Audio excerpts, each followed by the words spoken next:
Hello everyone! Good morning, good evening po sa ating lahat.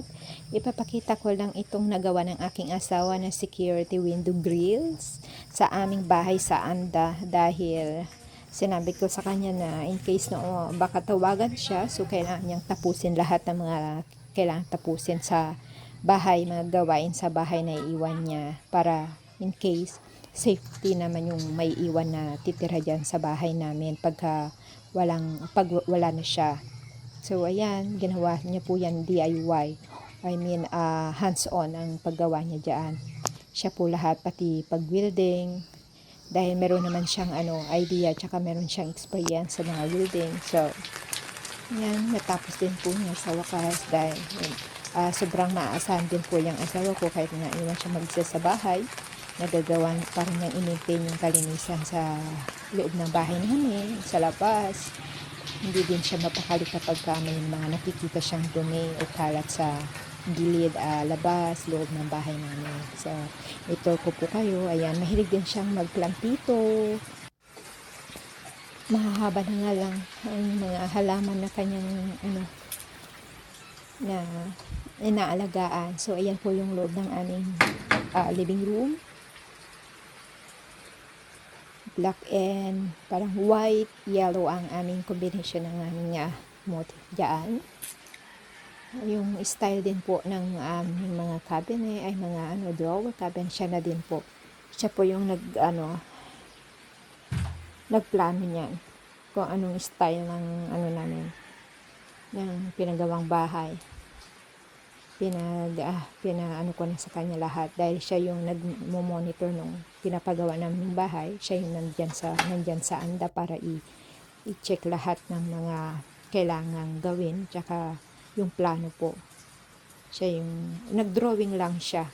Drawing lang niya yung yung kabuuan, then pinagawa namin. Hindi na kami nagpagawa sa engineer, siyempre. Tapos yung mga bayaw niya, yung bayaw niya, tapos yung mga kapatid niya, ang kanyang mga assistant labor nung ginawa po yung bahay. 2021 yata namin pinagawa yan. March nag-start, 2021, 23. So, may 2 years na rin yung bahay namin na nakatayo yan sa Anda po pala yan. Yan po yung aming dining room. Dahil dadalawa lang naman kami, so ganyan lang siya ka-simple. Brown po yung chocolate brown po yung kulay ng aming cabinet.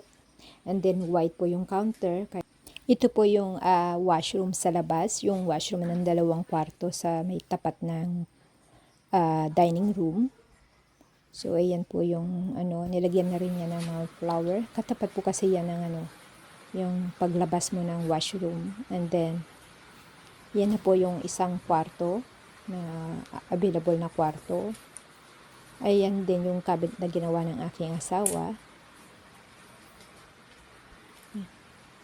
Yung sa first room po yan. Then, pangalawa, ito po yung isang kwarto.